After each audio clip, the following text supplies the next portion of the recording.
Hello guys! Kamusta? So, one day na lang. Naku, isang tulog na lang, Feb 14 na.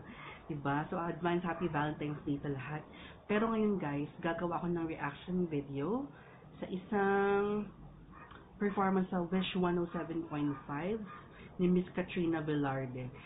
Kung di ako nagkakamali guys, first time yata ito ni Katrina sa 107.5, tama ba? So, sa mga hindi po nakakilala sa kanya, si Katrina Velarde ay si Suklay Diva. O, diba? Biglang, may mga videos siyang nag-viral po. Tandaan ko yung Dangerously in Love na yung Malabigansel. Talaga namang bonggang-bongga to si ate na suki din ng mga singing contest. Guys, ang dami ko napanood na videos niya sa mga barangay, kahit dati pa. At mukhang, nung nag-X Factor siya, nakilala siya ni Charis, nakalaban na yata niya ito. So, kaabang-abang yung performance na guys. So, eto na nga. Tumatak sa akin yung yung duet nila ni Monique Luwalhati ng Flashlight. Nag-viral din yon, bet ko yon. At syempre, hindi siya nagpahuli sa mga covers niya talaga. Lalo na nung ginaya na yung mga singers, kahit international at local, di ba nag-viral din yun. Ang dami nang kayang gawin guys at gayahin mga boses. So, excited na ako, panoorin natin to. Kakantahin daw niya ang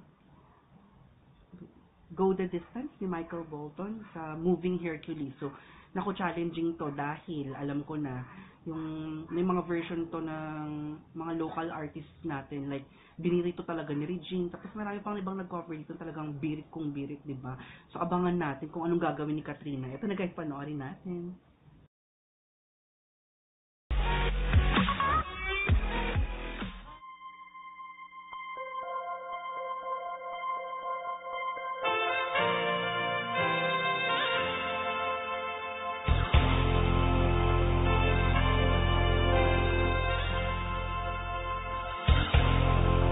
Wish 107.5. I have often dreamed of a far-off place where a hero's welcome will be waiting for me, where the crowd will cheer when they see my face.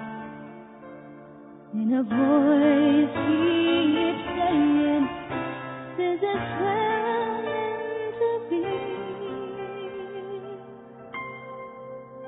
I'll be there someday.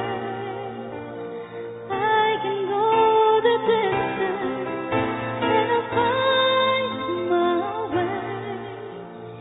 If I can be strong, I know every mile will be worth my while.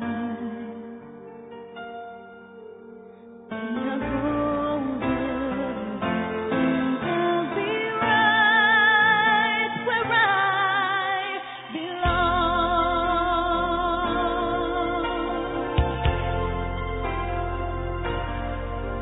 Down an unknown road to embrace my faith. Though the road may wander, it will lead me to you, and 1,000 dreams would be worth my wait. It may take a lifetime, but somehow I see it through.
there, wishers!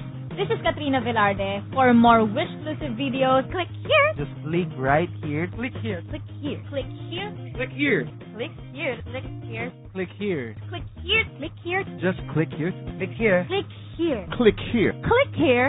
Just click here. Click here to subscribe. Ito talaga guys. Palakpak na mabagal para namnam talaga yung pagkagaling ko kay Katrina. Ay grabe, ibang level, di ba? Umamin kayo, may nanalo na. Masyado nang ginalingan. Maraming pinataob to, totoo.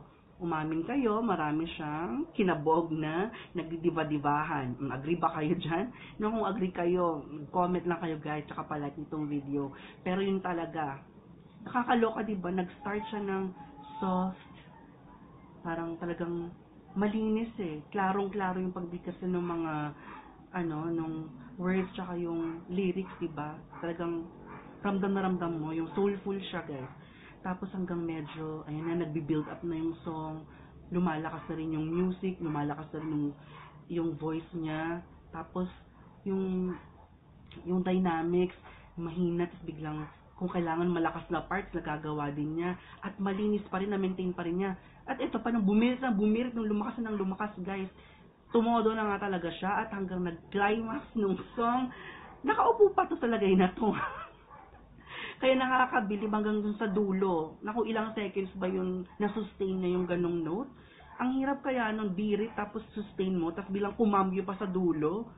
Nakakaloka to, di ba yung, ano ba yun, yung, in your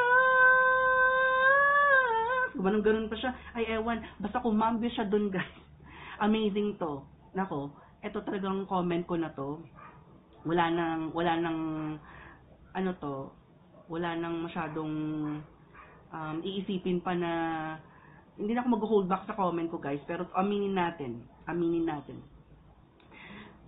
Kung tutuusin, maraming mas magaling si Katrina ng malayo sa maraming mga singers na nagkaka-album dyan eh. Pero di ba guys, tanggapin natin yung katotohanan. Alam mo to, si Katrina, ilang beses na rin naman to nag-fail sa mga singing contests and all, pero lumalaban pa rin siya. At yun yung na-admire ko sa kanya, hindi siya tumitigil. Parang nakita ko sa kanya yung Fourth Impact, diba? Ilang beses na sila na-reject, parang di sila pinapansin dito sa Pilipinas. Tapos, yan, nung sumali na sila ng X Factor, dun sila nakilala. Aantayin ba natin yung mga ganitong klaseng singers na matulad pa doon na bago sila kilalanin, mabigyan ng opportunities, kailangan pang makilala sila sa ibang bansa? Hindi ba dapat ito yung mga sinusuportahan, taga-iniidolo natin? Kasi singer nga, di ba? Boses-an ang labanan. Ewan ko talaga dito sa Philippines, ganun pa din eh. Meron pa rin talaga mas importante yung itsura, kung may mga kakilala. Pero ito yung mga talent na dapat hindi pinapalampas eh. Actually, pwede na tong pang-birit queen, di ba? Agree ba kayo dyan? Pang-birit queen na to si Katrina eh, kung tutuusin. Tapos, katulad niya, meron pa akong mga iba guys na talagang inaabangan na sana mabigyan ng opportunity. Andiyan si I.G. Paredes. Ayan, nag-audition na siya last time na X Factor, di ba? Feeling ko mag-audition siya this year ulit. Sino pa? Yung mga pang-diva dyan. Monique Lualhati, Lea Patricio, Alisa Bonaobra. Kinailangan na naman ng sumaya ng mga singing contest. Samantalang nag-first runner-up na siya sa The Voice, di ba? Ito yung mga batang may potential, pero ewan ko guys, anong nangyayari. Parang hindi sila napapansin. Pero ito na yung proof. Tingnan nyo, yung performance si Katrina. Mukhang second day pa lang yan, 300,000. Guys, nako, i-share na natin to. Gawin nating million views at gawing viral ng bonggang-bongga talaga to. Naku, pride to ng Philippines eh, si Katrina. Diba? Ayan. So, kung ano yung mga comments nyo guys, reactions, so comment lang kayo, ha? Sige, dito na muna. Bye-bye.